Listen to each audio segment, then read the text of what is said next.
Good morning, good afternoon, good evening. This is Alan Burgos from the hashtag Walk with Life channel. Welcome and welcome back to our channel. If you are not yet subscribed to our channel, please do it so now so that we can be able to maintain and sustain this channel. And aside from that, you are part of this growing family. Officially, we are now 7,622 subscribers. Thank you so much, guys. God bless you all. No, ang pag-usapan natin today ay yung balita ni dating Senador Antonio Trillanes na ang sabi niya ay ano daw 'no, um, mag-e-eskapo daw si Pangulong Rodrigo Roa Duterte. Mag-e-eskapo daw siya 'no, kasi hindi daw gagayahin si, Pastor Apollo Kibuloy. Sabi niya, "Di puwedeng gayahin si Pastor Apollo Kibuloy ni Rodrigo Roa Duterte." So 'pag nagkaroon na ng warrant of arrest or before lumabas ang warrant of arrest ay talaga namang tatakas na o mag-eeskapo na ito si Pangulong Rodrigo Roa Duterte ayon kay dating Senador Antonio Trillanes. Kayo guys, naniniwala ba kayo na ano talaga no um tatakas si Pangulong Rodrigo Roa Duterte at hindi haharapin ang ICC. Sabagay, ang ano sa kanya, ang mag-iimbestiga, ang nag-i-examine, ang magpro-prosecute ay hindi taga rito sa Pilipinas, kundi sa ibang bansa.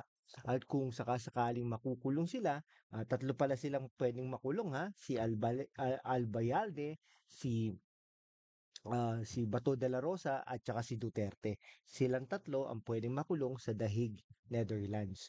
Okay, so ito no, ayan.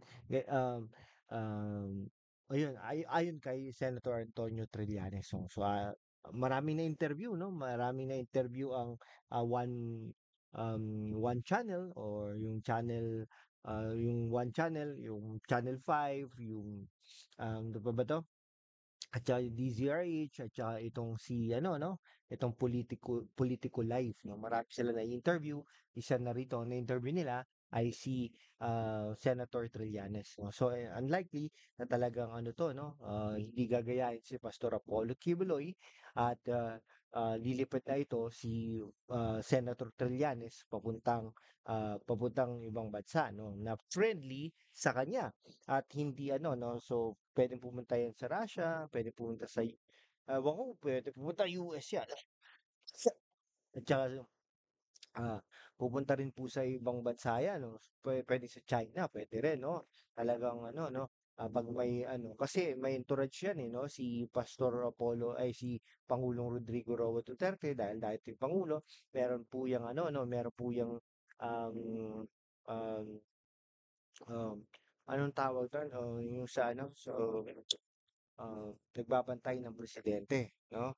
Ayan, PSG, o Philippine Security, Presidential Security Group, no? Talaga yan, malulocate agad yan. No?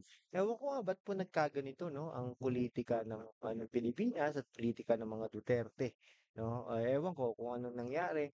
Bigla kasi parang ano, no? Nakatunog din siguro ito si Pangulong Marcos na talagang kinakalaban na rin siya, kinakalaban siya. So, mahirap din pong ano 'no, so, mahirap din pong masabi or maano 'yan.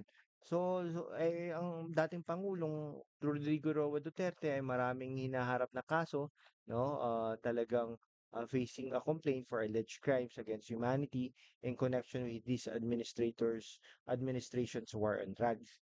So Trillanes said Senator De La Rosa, who is implicated in the charges against Duterte as a former president's former national police chief, might try to evade arrest once the ICC arrest warrant is out, but will likely stay in the Philippines. Okay, yun po hindi natin masabi, no? Kung ano, makukulong sila, pero sabi naman, kahit yung abogado, assistant to the counsel, ay sabi, ay baka daw sa June or July 10, pwedeng lumabas ito habang kahit hindi pa po tapos yung ano, no? Hindi pa po tapos yung investigasyon, no? Ang hirap po talaga. Sige po, hanggang dito na lang po mga kaibigan ko ha. Maraming salamat. Na-miss ko po kayo. Kaya po tayo nag-video. Sige, salamat po ng marami. Mag-comment lang po kayo dyan kung tingin niyo po ay talagang mag-aano 'no, mag-eeskapo si Pangulong Rodrigo Roa Duterte. Salamat po ng marami. Bye-bye po.